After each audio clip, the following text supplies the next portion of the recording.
우리와 함께 하신 하나님께 영광의 박수 올려드립니다. 할렐루야. 한 주간 주님과 함께 살아오셨습니까? 오늘 주님께 나와 예배하며 또 말씀을 들을 때에 주님께서 우리 심령에 주님의 은혜의 말씀을 허락해 주셔서 또 우리의 삶이 또 형통케 되고 복되게 되는 복된 날로 삼으시기를 주님의 이름으로 축복합니다. 오늘 말씀을 나누기 전에 잠시 좀 나누고 싶은 이야기가 하나 있습니다. 혹시 MLD라고 하는 병에 대해서 들어보신 적이 있으신가요? 아마 없으실 것 같아요. 저도 오늘 설교를 이렇게 준비하면서 처음 알게 된 병입니다. 한국어로는 이염백색질 장애라고 부르는 병이에요. 이름부터가 참 어렵습니다. 이 병은 세상에서 가장 잔인한 병으로 알려져 있습니다. 왜 그러냐면 이 병을 가진 어린아이들은 태어날 때 누구보다 건강하고 예쁘게 태어나게 되는데 모든 사랑과 기대를 받으며 무럭무럭 자라납니다. 그러다가 아이가 서너 살 혹은 대여섯 살이 되는 어느 날 갑자기 어떤 스위치가 탁 꺼져버린다고 해요. 어제까지 잘 뛰던 아이가 갑자기 비틀거리기 시작하고 곧 걷지 못하게 된다고 합니다. 조잘조잘 예쁘게 엄마 아빠 하던 아이가 갑자기 발음이 어눌해지고 나중에는 말하는 법도 잃어버리게 된다고 합니다. 음식을 삼키지 못하게 되고 제 몸도 가누지 못하고 결국에는 보고 듣는 감각마저 서서히 사라져버립니다. 살아있지만 살아있는 모든 기능을 다 빼앗기는 병입니다. 그리고 불과 몇 년 안에 그 짧은 생을 마감하게 되는 병이 바로 MLD라고 하는 병입니다. 그런데 이 병이 더 잔인하고 무서운 이유가 따로 있습니다. 지난 수십 년 동안 이 MLD라고 하는 진단명 앞에는 늘 5글자가 따라 붙었습니다. 그것이 무엇인가 하면 바로 치료법 없음이라고 하는 단어이죠. 한번 상상해 보십시오. 세상에 내 목숨보다 소중한 내 아이가 하루하루 그렇게 쓰러져 가고 있는데 온몸의 기능이 하나씩 꺼져가는데 현대의학이 세상에서 똑똑하다는 그 의사들이 부모의 얼굴을 보면서 이렇게 말하는 겁니다. 죄송합니다. 방법이 없습니다. 이 아이를 위해서 저희가 해줄 수 있는 게 아무것도 없습니다. 이 말은 사실은 시한부 선고에 그치는 게 아닙니다. 이것은 부모에게 내려지는 살아있는 지옥을 견디라고 하는 형벌과도 같은 말입니다. 아이의 고통을 곁에서 지켜보는 것 말고는 아무것도 할 수 없는 무력감에 빠지게 되죠. 하나님, 제발 우리 아이를 좀 살려주십시오. 차라리 저를 데려가십시오. 기적이라도 보여주십시오. 그렇게 밤마다 터져나오는 부모의 기도는 기도가 아니라 절규가 됩니다. 하지만 그 처절한 외침은 치료법 없음이라고 하는 거대하고 차갑고 단단한 벽에 부딪혀서 아무런 메아리도 없이 그냥 땅에 툭 하고 떨어지는 것만 같습니다. 이 이야기가 남의 이야기처럼 다른 사람들의 이야기처럼 들리십니까? 나와는 상관없는 어떤 희귀병을 앓는 가정의 특별한 이야기처럼 들리시지는 않으시는지요? 그렇지 않습니다. 저는 오늘 이 이야기가 바로 오늘을 살아가는 저와 우리 성도님들의 이야기와 다르지 않다 생각합니다. 우리 역시도 살아가면서 내 힘으로 도저히 어쩔 수 없는 방법 없음, 불가능함이라고 하는 거대한 벽을 자주 마주하며 살아가기 때문입니다. 특별히 오늘 이 자리에 계신 우리 부모님들, 어머니, 아버지들의 마음이 그렇지 않을까요? 한때는 내 품에 쏙 안겨서 세상이 전부인 것처럼 나를 따르던 아이가 이제는 훌쩍 커서 자기의 세상을 살아갑니다. 그런데 그 세상이 우리가 평생 기도해 오던 모습과는 전혀 다른 곳일 때가 있죠. 주님을 등지고 살아가는 것 같고 세상을 쫓아 살아가는 것 같습니다. 신앙을 잃어버린 것 같은 자녀의 뒷모습을 볼 때 우리 부모님들의 마음은 무너져 내립니다. 그래서 밤마다 눈물로 기도하는 것이죠. 하나님, 우리의 자녀를 붙잡아 주시옵소서. 우리 자녀가 다시 주님 품으로 돌아오게 하여 주옵소서. 다시 그들이 신앙을 회복하고 그 10년 가운데 주님의 은혜가 깨달아지고 알아지게 하여 주옵소서. 날마다 기도하는 겁니다. 그렇게 1년을 기도하고 5년을 기도하고 10년을 기도하죠. 그런데 자녀들의 마음은 여전히 굳게 닫혀 있는 것만 같습니다. 도리어 더 멀어지는 것 같고 우리의 기도는 아무런 능력이 없는 것처럼 느껴집니다. 그럴 때 우리의 마음속에 어떤 생각이 들까요? 하나님, 제 기도가 부족합니까? 제가 뭘 잘못했습니까? 언제까지 이렇게 기도해야만 합니까? 하나님, 왜 내 기도에 응답하시지 않으십니까? 마치 MLD라고 하는 병명 앞에 희망이 없다라고 하는 절망적인 진단서가 내려지는 것처럼 우리에게 그런 절망적인 상황이 느껴집니다. 마음 한구석에서는 이미 반쯤 포기하고 있는 내 모습을 발견하게 됩니다. 사실 이러한 모습이 오늘 우리가 이 예배 자리에 나온 세상 속의 아픔이요, 오늘 우리의 신앙의 문제이기도 합니다. 내 힘으로는 도무지 해결할 수 없는 문제라는 벽, 치료법 없음이라고 하는 절망의 진단서 앞에서 우리의 기도가 힘없이 떨어지고 있다고 느끼는 바로 그 마음, 오늘 주님은 바로 그 마음을 가지고 나온 우리에게 말씀을 전해 주십니다. 놀랍게도 2000년 전 예수님께서 우리에게 들려주신 이 짧은 이야기 속에 오늘 우리의 모습이 마치 거울을 보는 것처럼 선명하게 담겨 있습니다. 예수님은 오늘 본문에서 한 과부의 이야기를 우리에게 들려주십니다. 당시 사회에서, 2000년 전 그 사회에서 과부라고 하는 단어가 어떤 무게를 가졌는지 상상이 되십니까? 오늘 우리가 생각하는 것처럼 단순히 남편과 사별한 여성을 의미하는 단어가 아닙니다. 그 시대의 과부는요, 모든 사회적인 보호막을 잃어버린 사람, 가장 낮은 곳에 있는 사람, 가장 연약하고 무력한 존재의 대명사였습니다. 나를 지켜줄 남편도 없고 내 편이 되어줄 든든한 아들도 없고 나를 위해 대신 싸워줄 집안에 남자도 없는 사람, 재산도 없고 권력도 없고 억울한 일을 당했을 때 비싼 돈을 주고 변호사 살 능력도 없는 사람, 그래서 어디 가서 하소연 한번 하려고 해도 문전박대 당하기 쉬운 그런 사람, 그야말로 사회라고 하는 정글 속에서 맨몸으로 내던져진 그런 존재가 바로 과부였다는 것입니다. 그런데 그녀에게 억울한 일이 생긴 것 같습니다. 마지막 남은 전 재산을 누구에게 사기당했는지, 아니면 억울한 누명을 썼는지, 아니면 몹쓸 병에 걸렸는지 알 수는 없지만 어쨌든 그녀의 삶을 송두리째 흔드는 큰 위기가 그녀에게 찾아온 것은 분명합니다. 그런 그녀가 의지할 수 있는 마지막 희망, 마지막 동아줄이 딱 하나 있었습니다. 바로 재판장입니다. 나라의 법에 따라 공정하게 판결을 내려주어서 그런 억울함과 원한을 풀어줄 수 있는 유일한 사람입니다. 그런데 여기서부터 이야기가 좀 꼬이기 시작합니다. 문제가 생겼습니다. 그녀가 찾아가는 그 재판장이, 그녀의 유일한 희망인 그 재판장이 하필이면 만나서는 안 될 최악의 인물이었던 것입니다. 오늘 성경은 이 재판장을 아주 간단 명료하게 딱 두 단어로 평가합니다. 하나님을 두려워하지 않고 사람을 무시하는 자. 이게 무슨 말입니까? 하나님을 두려워하지 않는다라고 하는 말은 이 사람에게 보이지 않는 세상의 질서나 양심의 가책, 도덕적인 기준 같은 것은 아무것도 중요하지 않은 사람이라, 그런 말입니다.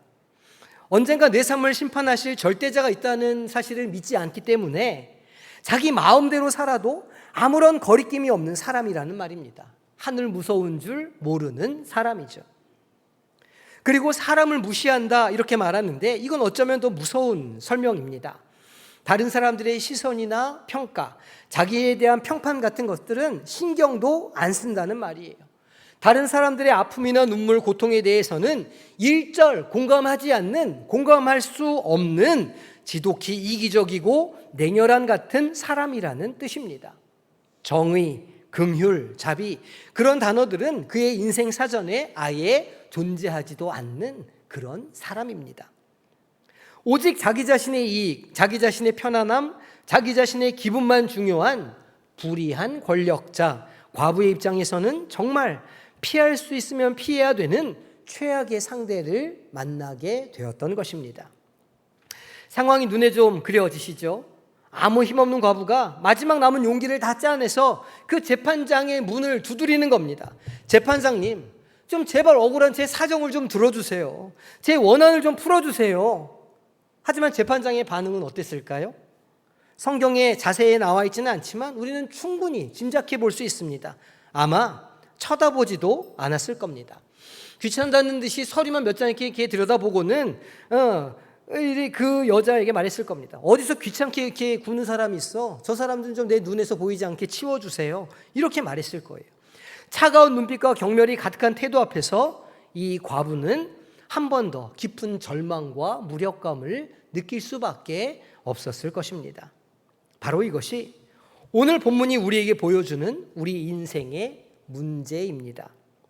정의가 너무나도 절실하니 연약한 한 사람의 간절한 외침이 불의하고 무정한 권력 앞에서 철저하게 짓밟히고 외면당하고 있는 이 상황, 아무리 소리쳐도 들어주지 않는 답답한 현실, 희망이라고는 찾아볼 수 없는 캄캄한 어둠과 같은 그 삶의 문제가 오늘 과부가 마주한 문제였고, 때로는 자녀를 위해서, 무너진 가정을 위해서, 깨어진 관계를 위해서, 건강을 위해서 눈물로 기도하는 우리가 마주하는 문제이기도 합니다. 그런데 여러분, 만약 오늘 예수님의 얘기가 여기에서 끝났다면 이것만큼 절망적인 이야기가 또 어디 있겠어요? 힘없는 과부는 불의한 재판장 앞에서 결국 눈물을 삼키며 돌아갈 수밖에 없었다. 사실은 이것이 세상의 이야기이고 우리가 어쩌면 세상에서 늘 경험하는 현실이기도 합니다.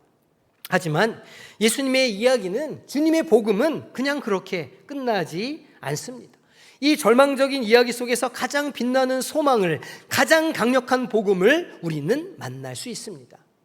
이제 이 이야기는 아무도 예상하지 못했던 아주 극적인 반전을 맞이하게 됩니다. 도대체 무슨 일이 일어났습니까? 그 돌덩이처럼 차갑고 자기밖에 모르던 이기적인 재판장이 갑자기 이상한 생각을 하는 것일까요?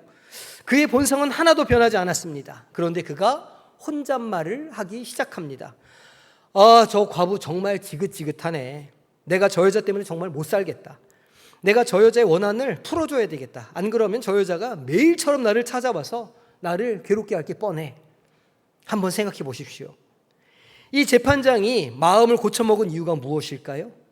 그녀의 사정이 너무 딱하고 불쌍해서였습니까? 정의로운 판결을 내려야 하겠다는 사명감이 불타올랐나요, 갑자기? 전혀 그렇지 않습니다.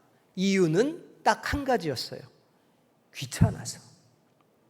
더 이상 그 여자의 목소리를 듣는 게 싫어서, 매일 아침 출근길에 그 여자를 마주치는 일이 괴로워서, 자기 인생이 피곤해지는 것이 짜증나서 그냥 자기 편하자고 그 과부의 이야기를 들어줘야 되겠다 마음을 고쳐 먹었던 겁니다.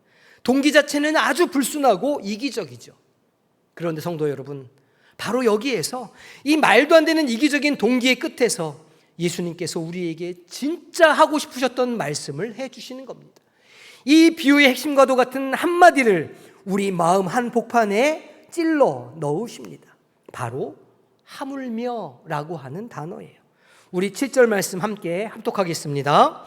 하물며 하나님께서 그 밤낮 부르짖는 택하신 자들의 원한을 풀어주지 아니하시겠느냐? 그들에게 오래 참으시겠느냐? 아멘. 이것이 오늘 우리에게 주시는 복음입니다. 이것이 오늘 우리가 붙잡아야 할 소망의 이유가 됩니다. 예수님께서 지금 우리에게 말씀을 해주시는 거예요. 너희의 기도를 들으시는 아버지 하나님은 저 불의하고 이기적인 재판장과는 비교할 수 없는 분이시다. 저 사람조차도 그 과부의 이야기를 들어준다고 하는데 하물며 하나님께서 그 자녀들의 눈물의 기도를 들어 응답해 주시지 않겠느냐 말씀하시는 겁니다. 한번 비교해 볼까요? 이 재판장은 첫째로 보니까 불의합니다. 공의롭지 않아요. 그 과부의 이야기를 들으려고 하지 않습니다. 하지만 우리 하나님은 어떤 분이십니까? 의로우신 분이시라 말씀합니다. 재판장은 자기 기분과 이익에 따라 법을 마음대로 주무르는 사람이었지만 우리 하나님은 진리와 공의의 하나님이십니다. 자녀들이 불의를 보고 눈물을 흘리며 괴로워하는 것을 외면치 않으시고 그 기도에 응답하시며 하나님의 때에 그 불의를 곧 바로 잡으시는 분이시라는 겁니다. 우리의 기도는 불의한 자의 기도에 들어가는 것이 아니라 가장 정의로우신 그리고 가장 공의로우신 하나님의 귀에 직접 들어가고 있다는 사실을 믿으시기를 소망합니다. 둘째, 재판장은 어떤 사람이었습니까? 그 과부를 무시하는 사람이었습니다. 하지만 우리 하나님은 우리를 택하신 자라 말씀해 주시는 분이십니다. 이 재판장에게 과부는 그저 이름도 없는 그냥 귀찮은 존재일 뿐이었습니다. 그러나 하나님은 우리를 오늘 뭐라고 부르실까요? 택하신 자들이라고 말씀하십니다. 택했다라는 말이 무슨 뜻입니까?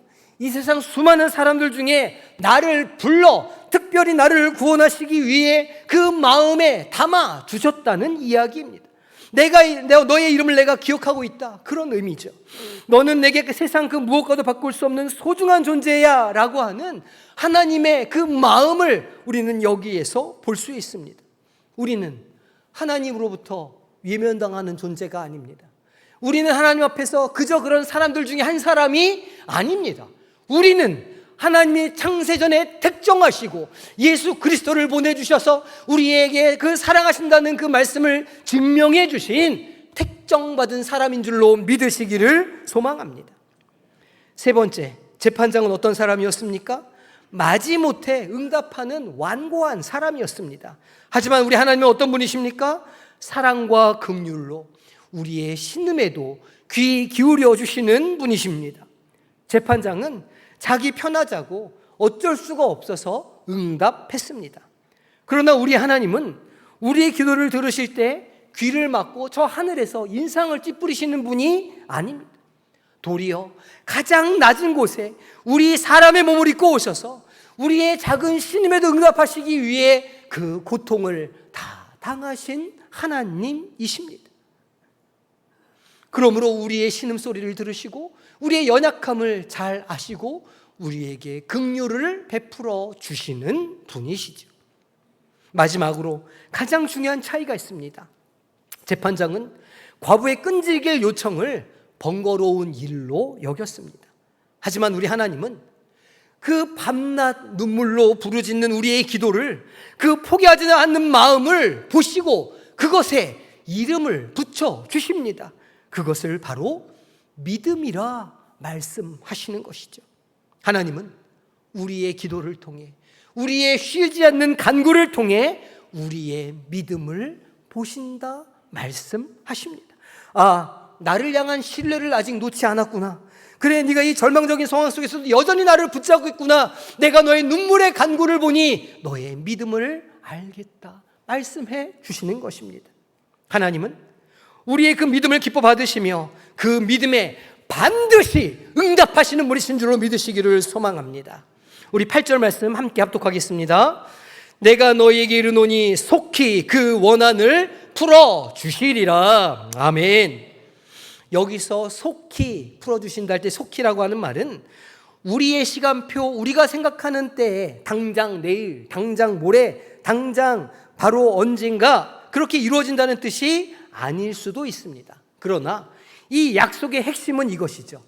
비록 하나님의 응답이 더디 보일지라도 하나님은 하나님의 때에 하나님의 방법으로 반드시, 그리고 가장 완벽한 모습으로 우리에게 그 기도를 응답해 주신다는 사실입니다. 이것이 진리요, 이것이 오늘 주님께서 우리에게 주시는 복음이요 은혜의 약속인 줄로 믿으시기를 소망합니다. 처음 이야기를 나누었던 MLD 이야기를 다시 이어가겠습니다. 그 부모들에게 치료법이 없다고 하는 그 의사의 이야기는 거대하고 차가운 절망의 벽이었을 겁니다. 정말 무엇이라도 할 수 있을 것 같은데, 내 생명을 줄 수도 있을 것 같은데 아무것도 할 수 없다고 하는 그 이야기는 그 부모들의 마음을 절망 속에 빠뜨렸습니다. 그런데 그들의 기도는 허공에 흩어지는 메아리가 아니었다는 겁니다. 그들은 그 절망의 벽 앞에서 그저 주저앉아 울고만 있지 않았습니다. 서로의 손을 붙잡고 일어났죠. 1980년대부터 이 병으로 자녀를 먼저 떠나 보낸 부모들이, 그리고 그 고통 속에 있는 자녀와 함께 싸우고 있는 부모들이 함께 모여 재단을 만들었습니다. 자신들이 얼마 안 되는 돈을 다 털고 사재를 내고 주변의 사정에서 푼돈을 모아서 연구 기금을 모았습니다. 세상 아무도 알아주지 않는 이 병의 이름을 전 세계에 알리는 일도 했죠. 그들의 마음 속에는 이런 절박한 외침이 있었습니다. 내 아이는 비록 늦어서 먼저 하나님 앞으로 보냈지만 우리가 지금 여기서 포기하면 다음 아이들도 똑같은 고통을 겪게 될 겁니다. 우리 아이는 살리지 못하더라도 다음 세대 아이들은 반드시 살려야 합니다. 저는 이들의 이 기도 모습에서 믿음의 사람들의 모습이 어때야 하는가를 보게 됩니다. 그들의 수십 년간 끈질긴 노력과 눈물의 기도는 그저 자기 자식만을 위한 이기적인 외침은 아니었던 겁니다. 그들은 다음 세대를 위한 거룩한 책임감을 가지고 있었고 보이지 않는 소망을 향해 끈질긴 믿음의 기도를 이어갔습니다. 그리고 끈질긴 기도는 마침내 아주 적은 숫자의 의롭고 선한 과학자들의 마음을 움직이기 시작했습니다. 그들의 눈물에 공감한 연구자들이 이 불가능해 보이는 싸움에 1명, 2명 뛰어들기 시작했습니다. 그리고 마침내 2024년 3월, 바로 작년입니다. 기적이 일어났습니다. 미국 FDA가 세계 최초의 MLD 유전자 치료제인 램멜디라고 하는 약을 공식 승인하게 되었습니다. 단 한 번의 주사 투여로 그 잔인한 병의 진행을 완전히 막을 수 있는 기적의 약이 탄생하게 되었던 것입니다. 30년이 넘는 기나긴 시간 동안 이름도 없이 빛도 없이 수많은 부모들이 어둠 속에서 흘렸던 그 눈물의 기도가, 자녀를 먼저 보내고 쓰러져가는 자녀를 붙잡고 기도했던 그들의 눈물의 기도가 마침내 생명의 약이라고 하는 눈부신 응답으로 이 땅에 돌아오게 되었던 것입니다. 사랑하는 성도 여러분, 오늘 이 자리에 건강 때문에 또 사업 문제로, 가정에 있는 여러 가지 문제로, 무엇보다 자녀들을 문제로 매일매일 눈물을 흘리며 기도하는 부모님들이 계시죠? 우리의 기도는 다 사라져 버리는 것일까요? 자녀의 굳게 닫힌 마음이라는 벽 앞에서, 세상에 거친 풍파라고 하는 벽 앞에서 드리는 우리의 기도가 때로는 아무런 힘이 없는 것 같고 하늘에 닿지 않는 것 같고 땅에 다 떨어지는 것 같이 느껴질 때, 아무런 변화도 일으키지 못하는 것처럼 무력감을 느낄 때가 얼마나 많습니까? 하지만 반드시 꼭 기억하시기 바랍니다. 우리의 기도는 결코 사라지지 않습니다. 우리의 눈물은 결코 땅바닥에 떨어져 마르지 않습니다. MLD 자녀들을 둔 부모들의 30년의 기도가 하늘에 쌓이고 쌓여서 마침내 기적의 약을 만들어내는 것처럼 오늘 우리가 하는 그 기도가 자녀의 이름을 붙잡고 또 우리의 지체들의 이름을 붙잡고 그 눈물을 흘리며 새벽에 드리는 그 모든 기도를 하나님께서 하늘 보좌에 차곡차곡 쌓아놓고 계시는 줄로 믿으시기를 소망합니다. 그리고 하나님의 때에, 가장 적절한 때에 하나님께서 일하시고 하나님의 가장 완전한 구원의 역사로 반드시 이루어 주시는 줄로 믿으시기를 소망합니다. 오늘 우리의 눈물의 기도는 단순히 나를 위한, 내 자녀 한 사람만을 위한 기도로 그쳐서는 안 될 것입니다. 그것은 우리 교회의 다음 세대를 살리는 믿음의 유산이 될 것이고 이 땅에 무너진 가정들을 일으키는 거룩한 씨앗으로 새겨지게 될 것입니다. 오늘 보면 마지막 절에 예수님은 우리에게 이렇게 물으십니다. 그러나 인자가 올 때에 세상에서 믿음을 보겠느냐? 인자가 올 때에 우리 주님 우리 가운데 언제 오실까요? 오늘 오실까요? 내일 오실까요? 언제 오실지 모르겠으나 그러나 우리의 믿음이 주님 다시 오실 때에 그 믿음 내가 확인했다. 그 믿음 내가 귀하다고 말한다. 그 믿음 내가 그 눈물 다 받아서 내가 다 알고 있다 라고 하는 그 말씀을, 그 칭찬을 듣는 우리 성도님들이 되시기를 소망합니다. 하물며 하나님께서 우리의 기도를 들어주시지 아니하겠는가? 이 믿음을 가지고 반드시 이루어질 약속을 바라보며 이번 한 주간도 포기하지 않고 믿음의 기도를 이어가는 우리 성도님들이 되시기를 주님의 이름으로 축원합니다.